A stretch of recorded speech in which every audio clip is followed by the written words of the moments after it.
Hey guys, today lunch coconut rice with egg gravy.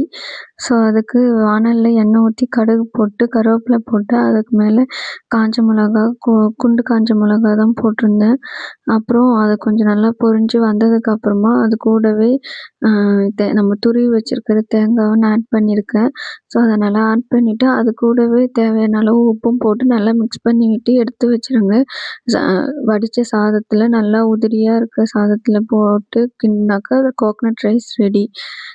Next egg gravy தான். So அதுக்கு எப்படி பண்ணுறது அப்படின்னா, ஒரு வாணல்ல எண்ணெய் வச்சுட்டு அது எண்ணெய் காஞ்சதும் அதில் நான் ஒரு கொஞ்சமாக செய்கிறேன் அப்படின்றதுக்காக நான் கொஞ்சம் கொஞ்சமாக எல்லாமே எடுத்துக்கிட்டேன்.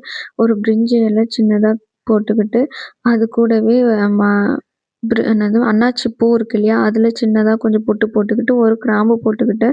அப்புறம் மரப்பட்டை சின்னதாக ஒன்று போட்டுக்கிட்டு அதில் கொஞ்சமாக சோம்பு போட்டிருக்கேன்.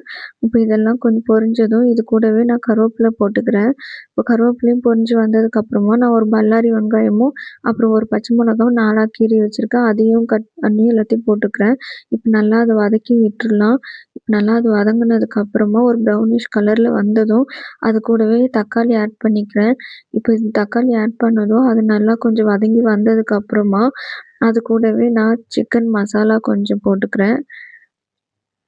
அடுத்து சிக்கன் மசாலாவுக்கு அடுத்து சில்லி பவுட்ரு கொஞ்சம் போட்டுக்கிறேன். எல்லாம் கொஞ்சம் கொஞ்சமாக போட்டால் போதும். கொஞ்சமாக நான் செய்கிறேன்ல நான் கரம் மசாலா கொஞ்சம் போட்டுக்கிறேன். இப்போ இது நல்லா மிக்ஸ் பண்ணி விட்டுட்டு இது கொஞ்சமாக அடி பிடிக்கிற மாதிரி இருக்கும் அப்படின்றதுக்காக இப்போ நான் என்ன பண்ணுறேன், கிரேவி மாதிரி வரணுன்றதுக்காக கொஞ்சமாக தண்ணி ஆட் பண்ணிக்கிறேன். இதை நல்லா மிக்ஸ் பண்ணி விட்டுடுங்க. இப்போ இது கூடவே நான் கொஞ்சம் ஒரு ஸ்பூனு மல்லித்தூள் போட்டுக்கிறேன். மல்லித்தூள் போட்டு அதுக்கப்புறம் கொஞ்சமாக தேவையான அளவு உப்பு போட்டுக்கிறேன்.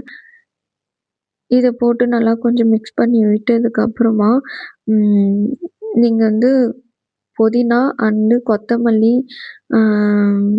மஞ்சத்தூள் கொஞ்சம் இதெல்லாம் நான் வந்து இதுக்கப்புறம் ஆட் பண்ணியிருப்பேன். இப்போ மஞ்சத்தூள் ஒரு பிஞ்ச் அளவு போட்டுக்கிட்டு இதை நல்லா மிக்ஸ் பண்ணி விட்டுடுங்க. இப்போ நான் கொஞ்சமாக கொத்தமல்லியும் கொஞ்சமாக புதினாவும் ஆட் பண்ணிக்கிறேன் இது கூடவே. இப்போ இது நல்லா எல்லாத்தையும் மிக்ஸ் பண்ணி விட்டு தட்டி போட்டு கொஞ்ச நேரம் மூடி வச்சுருங்க.